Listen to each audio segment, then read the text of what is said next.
Yo, what it is, YouTube? It's your boy Nitzy coming back with another bullseye of a tutorial here today on the channel. I wanted to go ahead and do a little deep dive, a little further look into a sound of somebody like Young Dolph. Young Dolph was always somebody I respected a lot, not only as a rapper, but also just as an entrepreneur as well. He was always about his business, and he was just a great artist. So I wanted to go ahead and also just look at kind of like his sound and how do you get a sound like that. So if you guys do have any more comments or suggestions, go ahead and drop it down below. I'm more than happy to get to it. So let's jump into this right away. So with Young Dolph's sound, just always paying attention to the character and the image you're trying to portray of the artist. As an engineer, you're kind of like a painter. When you have that rapper come through to the studio, you got to paint an accurate picture of them. Like sometimes when they be at the carnival or the fair, they always be having that dude who he sit there and he like, he'll whip up a portrait of you real quick. So the same thing is like being an engineer. When these rappers coming in the studio doing their time and everything like that,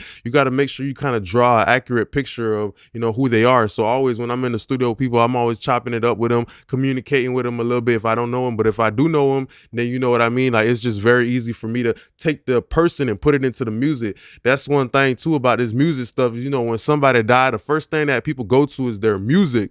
You know what I mean? That's why music is not a joke. It's not something for you to be like playing around with, because it's people's legacy and everything like that. So yeah, with Young Dolph, he always had that nice presence in his voice. So I would go with a microphone that's kind of flat, like something like a U87 is pretty good too, because it doesn't really have much in regards to like a bump and like the frequency response. Some microphones usually have like maybe a bump in the high or the bottom or whatever that, like, you should always understand what the microphone is giving you. You know what I mean? You don't want to be giving a microphone something that it kind of already has. You know what I mean? But the U87 is pretty good and it works on a lot of people's voice because that bit is flat. It has a very flat frequency response with like a boost at like somewhere around the thousands. I think like 2K or something like that. But it's pretty good. It's always been good for rap, and it's always been good for professional studios, because when you got a pro studio, or maybe you recorded more than one person than yourself, you got to have a microphone that's kind of versatile that will work for a lot of people, because everybody's voice is different.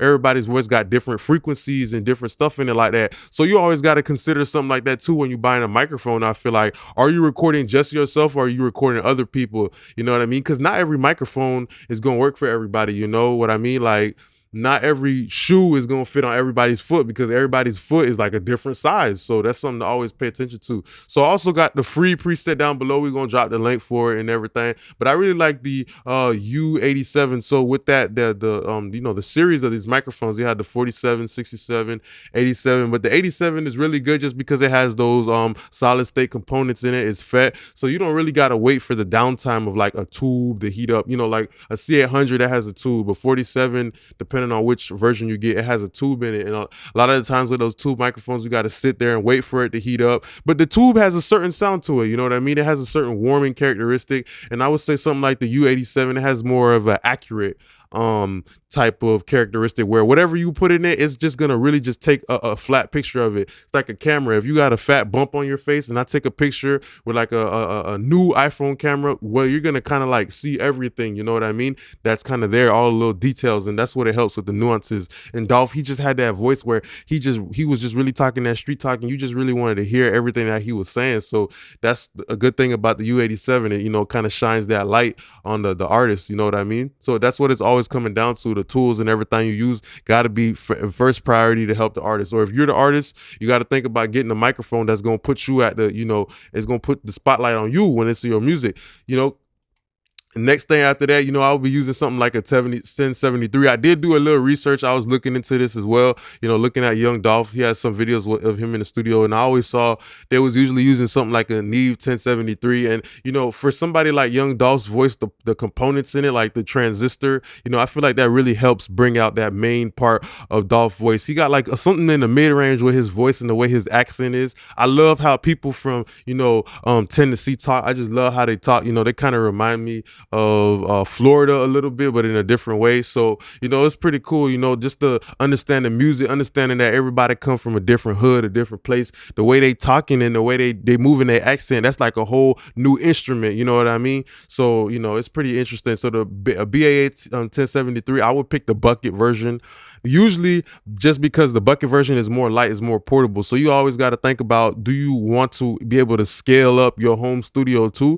You know what I mean? Like that. Cause like with me, what I do too is like when I go to the studio, I bring all my own equipment. Like every studio I go to, I bring all my own equipment. You feel me? Even if I don't use it, I just keep it in the back just in case you never know. Like what if this is the song that's gonna blow, that's gonna let us take off, and what, the microphone acting up or the preamp or whatever acting up. That's why I always just play it safe, because I know all it take is one song to blow. Like I feel like if you rapping, you gotta always feel like it's gonna take you one song to blow. Every single song you do, you gotta feel like, man, it's only gonna take me one song to blow, and just keep that same energy. And one of these days, hopefully you do get that song that help you blow. But it is the truth. All they do, it takes one song for you to blow and change your life. So just remember that, always try your hardest with every song. Don't BS it. So with the Bates 1073, you got you got the transformers, you got the transistors. I like how the transformers will help Dolph's voice too, just because it helps it just really get some of that more solidity with Dolph's voice. He just talking about the streets and how he's a solid dude. So I want to make the vocal sound solid too. So you got to always think about that, like with that mindset too. You got to,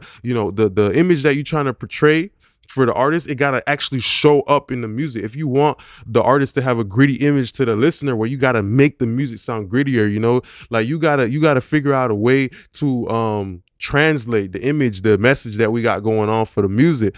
All right, then after that, I would use something like the Avalon 737. I actually use a real Avalon 737 in the studio, and it's definitely a beauty. I'm not gonna lie, it's a complete beauty. It's a complete tube channel strip.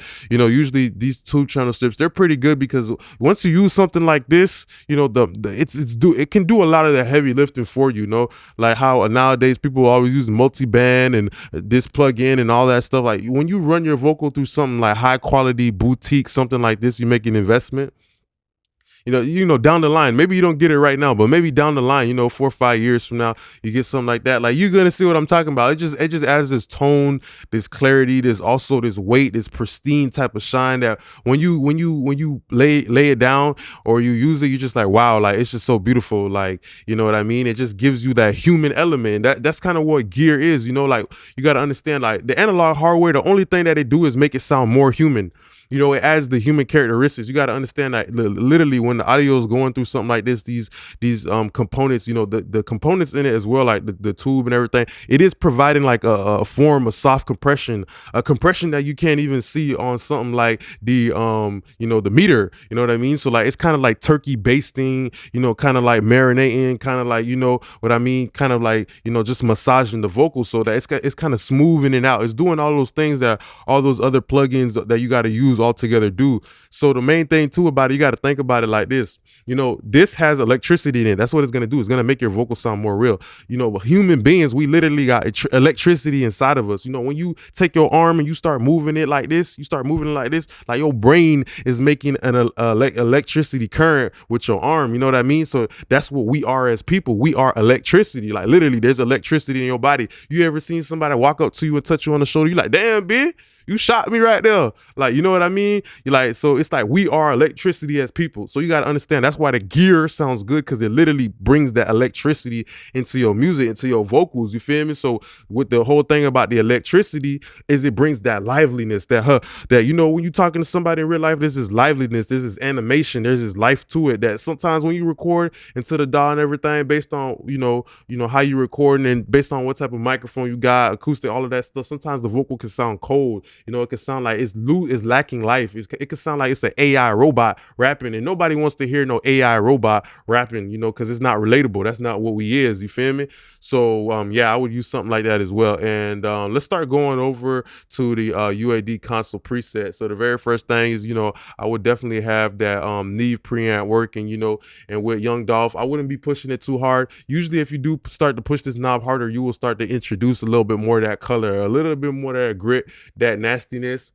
sometimes when I'm using it inside of the DAW, like once the vocal been laid down, I probably will take something like this and use it as parallel processing, put it on a bus and, blend it back in. I be pushing the mic pretty hard as hell and then blending that back in. So that's a trick that you could do as well. I have a video like that on my channel if you check for the Neve 1073 where, I use it as a distorter, but as something like this, I would just use it as a subtle saturation type of thing just to give some of that dB to that microphone to power it up. You know what I mean? So then after that, in a situation like with young Dolph coming through to the studio, I would definitely use that Neumann 87 and I would use the modern version. There's two variants. The newer ones that they selling nowadays, which is the AI version, is the modern version. And it's just pretty pristine and clear. And even after all these years, ain't been nothing else that came in the game and provided a consistent sound, consistent capturing a consistent portrait of the artist coming through the studio all the time with the versatility like something like an 87. I would definitely tell a lot of people, if you don't know what microphone sounds good on your voice, you might want to try something like an 87 just because it is very flat and it has that little presence boost. So maybe that's what you might be lacking inside of your vocal, and that might just be the microphone for you. It's like when you go to the shoe store, you got to try on all the different shoes. You might see a shoe that you like and everything, but as soon as you put it on your foot, it don't work for you. So you got to try on a bunch of different pairs of microphones like you would try on different shoes and shirts and clothes and pants to see which one's gonna fit you and complement your style the best. So yeah, that's what we have right here. And after that, we would be going with something like the Avalon. This is the preset I would be using. I would just mostly be using, if it was a mixing situation, I would use the EQ definitely, because the EQ is very musical.